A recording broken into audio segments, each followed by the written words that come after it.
Mari kita mulai kisah pembeli hati ini. Bapaknya Abu Nawas adalah penghulu kerajaan Baghdad bernama Maulana.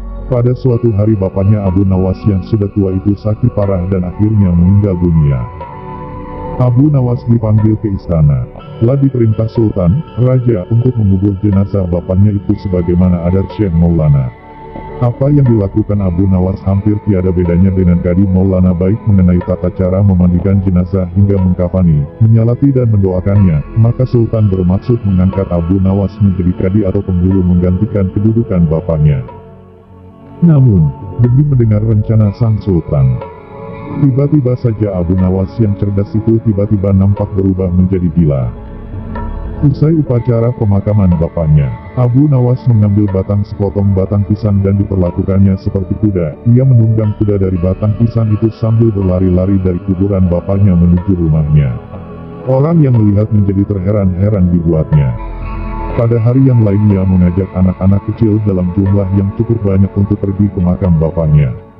Dan di atas makam bapaknya itu ia mengajak anak-anak bermain rebana dan bersuka cita. Kini semua orang semakin heran atas kelakuan Abu Nawas itu. Mereka menganggap Abu Nawas sudah menjadi gila karena ditinggal mati oleh bapaknya.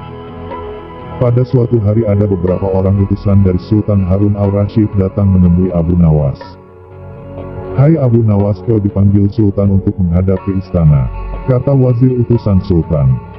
"Buat apa Sultan memanggilku? Aku tidak ada keperluan dengannya," jawab Abu Nawas dengan entengnya seperti tanpa beban. "Hai Abu Nawas, kau tidak boleh berkata seperti itu kepada rajamu." "Hai wazir, kau jangan banyak cakap. Cepat ambil ini kudaku ini dan mandikan di sungai supaya bersih dan segar," kata Abu Nawas sambil menyodorkan sebatang pohon pisang yang dijadikan kuda-kudaan. Si wazir hanya geleng-geleng kepala melihat kelakuan Abu Nawas. "Abu Nawas, kau mau apa tidak menghadap Sultan?" kata wazir. "Katakan kepada rajamu, aku sudah tahu maka aku tidak mau," kata Abu Nawas. "Apa maksudnya Abu Nawas?" tanya wazir dengan rasa penasaran. "Sudah pergi sana, bilang saja begitu kepada rajamu," serga Abu Nawas sembari menyarut debu dan dilempar ke arah si wazir dan teman-temannya. Si wazir segera menyingkir dari halaman rumah Abu Nawas. Mereka laporkan keadaan Abu Nawas yang seperti tak waras itu kepada Sultan Harun al-Rasyid. Dengan geram Sultan berkata, "Kalian bodoh semua, hanya menghadapkan Abu Nawas kemari saja tak becus. Ayo pergi sana ke rumah Abu Nawas, bawa dia kemari dengan sukarela ataupun terpaksa." Si wazir segera mengajak beberapa prajurit istana, dan dengan paksa Abu Nawas dihadirkan di hadapan raja. Namun lagi-lagi di depan raja Abu Nawas berlagak pilon, bahkan tingkahnya ugal-ugalan tak selayaknya berada di hadapan seorang raja. Abu Nawas bersikaplah sopan, tegur Baginda. "Ya Baginda, tahukah Anda?" "Apa Abu Nawas?" "Baginda, terasi itu asalnya dari udang." "Kurang ajar kau menghinaku Nawas." "Tidak Baginda, siapa bilang udang berasal dari terasi?" Baginda merasa dilecehkan, ia naik hitam dan segera memberi perintah kepada para pengawalnya. "Hajar dia, pukuli dia sebanyak 25 kali."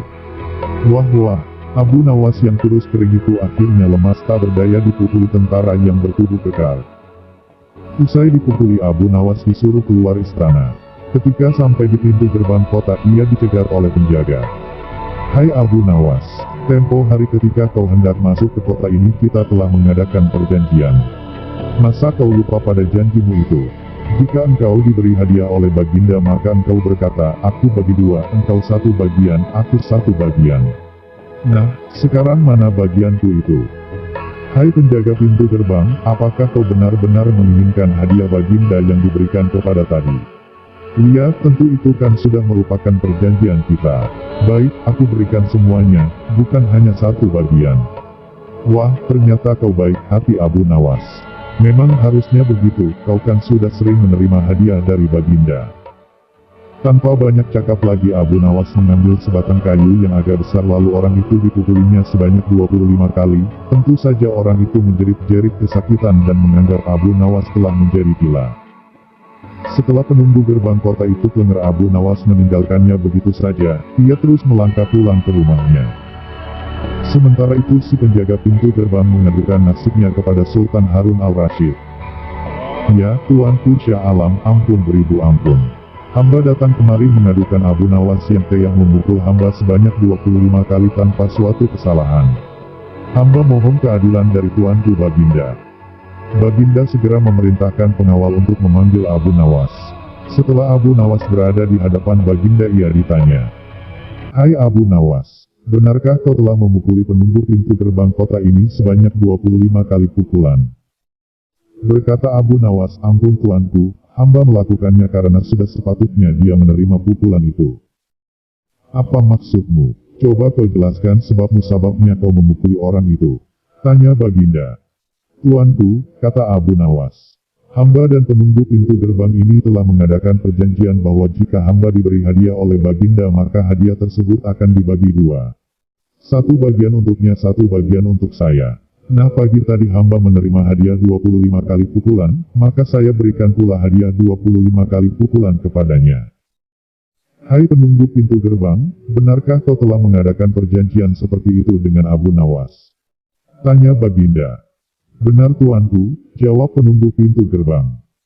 "Tapi hamba tiada mengira jika Baginda memberikan hadiah pukulan." Hahaha. "Dasar tukang peras, sekarang kena batunya kau," sahut Baginda. "Abu Nawas tiada bersalah, bahkan sekarang aku tahu bahwa penjaga pintu gerbang kota Baghdad adalah orang yang suka narget, suka memeras orang. Kalau kau tidak merubah kelakuan burukmu itu, sungguh aku akan memecat dan menghukum kamu." "Ampun Tuanku," sahut penjaga pintu gerbang dengan gemetar. Abu Nawas berkata, "Tuanku, hamba sudah lelah, sudah mau istirahat, tiba-tiba diwajibkan hadir di tempat ini, padahal hamba tiada bersalah. Hamba mohon ganti rugi, sebab jatah waktu istirahat hamba sudah hilang karena panggilan Tuanku. Padahal besok hamba harus mencari nafkah untuk keluarga hamba." Sejenak Baginda melengak terkejut atas protes Abu Nawas, namun tiba-tiba ia tertawa terbahak-bahak, "Hahaha. Jangan khawatir Abu Nawas." Baginda kemudian memerintahkan bendahara kerajaan memberikan sekantong uang perak kepada Abu Nawas. Abu Nawas pun pulang dengan hati gembira. Tetapi sesampai di rumahnya Abu Nawas masih bersikap aneh dan bahkan semakin nyentrik seperti orang gila sungguhan. Pada suatu hari Raja Harun al-Rashid mengadakan rapat dengan para menterinya. "Apa pendapat kalian mengenai Abu Nawas yang hendak kuangkat sebagai kadi?" Wazir atau Perdana Menteri berkata, "Melihat keadaan Abu Nawas yang semakin parah otaknya, maka sebaiknya Tuanku mengangkat orang lain saja menjadi kadi." Menteri-menteri yang lain juga mengutarakan pendapat yang sama. "Tuanku, Abu Nawas telah menjadi gila, karena itu dia tak layak menjadi kadi." "Baiklah, kita tunggu dulu sampai 21 hari, karena bapaknya baru saja mati. Jika tidak sembuh-sembuh juga bolehlah kita mencari kadi yang lain saja." Setelah lewat 1 bulan Abu Nawas masih dianggap gila, maka Sultan Harun al-Rashid mengangkat orang lain menjadi kadi atau penghulu kerajaan Baghdad. Konon dalam suatu pertemuan besar ada seseorang bernama Polan yang sejak lama berambisi menjadi kadi, telah mempengaruhi orang-orang di sekitar Baginda untuk menyetujui jika ia diangkat menjadi kadi, maka tatkala ia mengajukan dirinya menjadi kadi kepada Baginda maka dengan mudah Baginda menyetujuinya. Begitu mendengar Polan diangkat menjadi kadi maka Abu Nawas mengucapkan syukur kepada Tuhan. "Alhamdulillah aku telah terlepas dari balak yang mengerikan. Tapi, sayang sekali kenapa harus Polan yang menjadi kadi, kenapa tidak yang lain saja?" Mengapa Abu Nawas bersikap seperti orang gila? Ceritanya begini. Pada suatu hari ketika ayahnya sakit parah dan hendak meninggal dunia, ia panggil Abu Nawas untuk menghadap. Abu Nawas pun datang mendapati bapaknya yang sudah lemah lumlai. Berkata bapaknya, "Hai anakku, aku sudah hampir mati. Sekarang ciumlah telinga kanan dan telinga kiriku." Abu Nawas segera menuruti permintaan terakhir bapaknya. Lah cium telinga kanan bapaknya, ternyata berbau harum, sedangkan yang sebelah kiri berbau sangat busuk. "Bagaimana anakku? Sudah kau cium?" "Benar bapak." "Ceritakan kan dengan sejujurnya, baunya kedua telingaku ini." "Aduh pak, sungguh mengherankan, telinga bapak yang sebelah kanan berbau harum sekali. Tapi, yang sebelah kiri kok baunya amat busuk." "Hai anakku Abu Nawas, tahukah apa sebabnya bisa terjadi begini?" "Wahai bapakku, cobalah ceritakan kepada anakmu ini." Berkata Syekh Maulana, "Pada suatu hari datang 2 orang mengadukan masalahnya kepadaku. Yang seorang aku dengarkan keeluhannya. Tapi yang seorang lagi karena aku tak suka maka tak kudengar pengaduannya. Inilah resiko menjadi kadi penghulu. Dia kelak kau suka menjadi kadi maka kau akan mengalami hal yang sama, namun jika kau tidak suka menjadi kadi maka buatlah alasan yang masuk akal agar kau tidak dipilih sebagai kadi oleh Sultan Harun al-Rasyid. Tapi tak bisa tidak, Sultan Harun al-Rasyid pastilah tetap memilihmu sebagai kadi. Nan, itulah sebabnya Abu Nawas pura-pura menjadi gila. Hanya untuk menghindarkan diri agar tidak diangkat menjadi kadi. Seorang kadi atau penghulu pada masa itu kedudukannya seperti hakim yang memutus suatu perkara. Walaupun Abu Nawas tidak menjadi kadi namun dia sering diajak konsultasi oleh sang raja untuk memutus suatu perkara. Bahkan ia kerap kali dipaksa datang ke istana hanya sekedar untuk menjawab pertanyaan baginda raja yang aneh-aneh dan tidak masuk akal. Oh no. 2. Abu Nawas mendemo Tuan Kadi. Pada suatu sore, ketika Abu Nawas sedang mengajar murid-muridnya, ada 2 orang tamu datang ke rumahnya. Yang seorang adalah wanita tua penjual kahwa, sedang satunya lagi adalah seorang pemuda berkebangsaan Mesir. Wanita tua itu berkata beberapa patah kata kemudian diteruskan dengan si pemuda Mesir. Setelah mendengar pengaduan mereka, Abu Nawas menyuruh murid-muridnya menutup kitab mereka. Sekarang pulanglah kalian, ajak teman-teman kalian datang kepadaku pada malam hari ini sambil membawa cangkul, penggali, kapak dan martil serta batu. Murid-murid Abu Nawas merasa heran, namun mereka begitu patuh kepada Abu Nawas. Dan mereka merasa yakin gurunya selalu membuat kejutan dan berada di pihak yang benar.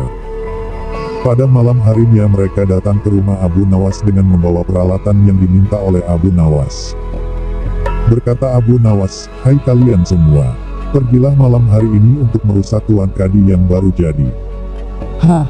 Merusak rumah Tuan Kadi, gumam semua muridnya keheranan. "Apa, kalian jangan ragu, laksanakan saja perintah gurumu ini," kata Abu Nawas menghapus keraguan murid-muridnya. "Barang siapa yang mencegahmu, jangan kau pedulikan, terus pecahkan saja rumah Tuan Kadi yang baru. Siapa yang bertanya, katakan saja aku yang menyuruh merusak. Barang siapa yang hendak melempar kalian, maka pukullah mereka dan lemparilah dengan batu." Habis berkata demikian, murid-murid Abu Nawas bergerak ke arah Tuan Kadi. Laksana demonstran mereka berteriak-teriak menghancurkan rumah Tuan Kadi. Orang-orang kampung merasa heran melihat kelakuan mereka. Lebih-lebih ketika tanpa basa-basi lagi mereka langsung merusak rumah Tua Kadi. Orang-orang kampung itu berusaha mencegah perbuatan mereka, namun karena jumlah murid-murid Abu Nawas terlalu banyak maka orang-orang kampung tak berani mencegah. Melihat banyak orang merusak rumahnya, Tuan Kadi segera keluar dan bertanya, "Siapa yang menyuruh kalian merusak rumahku?" Murid-murid itu menjawab, "Guru kami Tuan Abu Nawas yang menyuruh kami." Habis menjawab begitu mereka bukannya berhenti malah terus menghancurkan rumah Tuan Kadi hingga rumah itu roboh dan rata dengan tanah. Tuan Kadi hanya bisa marah-marah karena tidak orang yang berani membelanya. "Dasar Abu Nawas provokator, orang gila. Besok pagi aku akan melaporkannya kepada Baginda." Benar, esok harinya Tuan Kadi mengadukan kejadian semalam sehingga Abu Nawas dipanggil menghadap Baginda.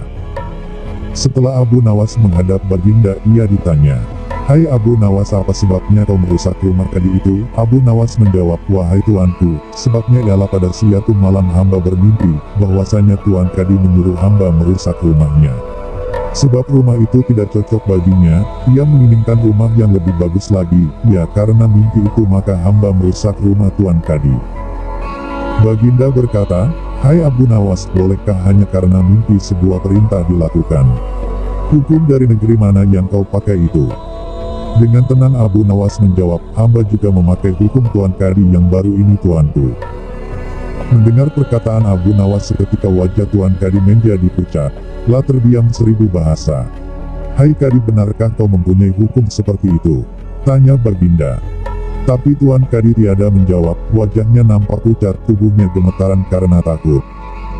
"Abu Nawas, jangan membuatku pusing.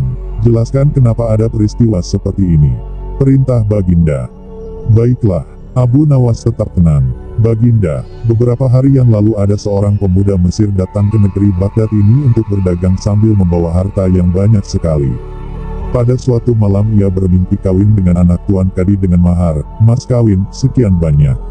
Ini hanya mimpi Baginda. Tetapi Tuan Kadi yang mendengar kabar itu langsung mendatangi si pemuda Mesir dan meminta mahar anaknya. Tentu saja pemuda Mesir itu tak mau membayar mahar hanya karena mimpi. Nah, disinilah terlihat arogansi Tuan Kadi. Ia ternyata merampas semua harta benda milik pemuda Mesir sehingga pemuda itu menjadi seorang pengemis gelandangan dan akhirnya ditolong oleh wanita tua penjual kahwa. Baginda terkejut mendengar penuturan Abu Nawas, tapi masih belum percaya 100%, maka ia memerintahkan Abu Nawas agar memanggil si pemuda Mesir. Pemuda Mesir itu memang sengaja disuruh Abu Nawas menunggu di depan istana, jadi mudah saja bagi Abu Nawas memanggil pemuda itu ke hadapan Baginda. Berkata Baginda Raja, "Hai anak Mesir, ceritakanlah hal-ihwal dirimu sejak engkau datang ke negeri ini." Ternyata cerita pemuda Mesir itu sama dengan cerita Abu Nawas. Bahkan pemuda itu juga membawa saksi yaitu Patwa pemilik tempat kos dia menginap. Kurang ajar, ternyata aku telah mengangkat seorang kadi yang bejat moralnya. Baginda sangat murka. Kadi yang baru itu dipecat dan seluruh harta bendanya dirampas dan diberikan kepada si pemuda Mesir. Setelah perkara selesai, kembalilah si pemuda Mesir itu dengan Abu Nawas pulang ke rumahnya. Pemuda Mesir itu hendak membalas kebaikan Abu Nawas. Berkata Abu Nawas, "Janganlah engkau memberiku barang sesuatu pun kepadaku. Aku tidak akan menerimanya sedikit pun jua." Pemuda Mesir itu betul-betul mengagumi Abu Nawas. Ketika ia kembali ke negeri Mesir, ia menceritakan tentang kehebatan Abu Nawas itu kepada penduduk Mesir sehingga nama Abu Nawas menjadi sangat terkenal.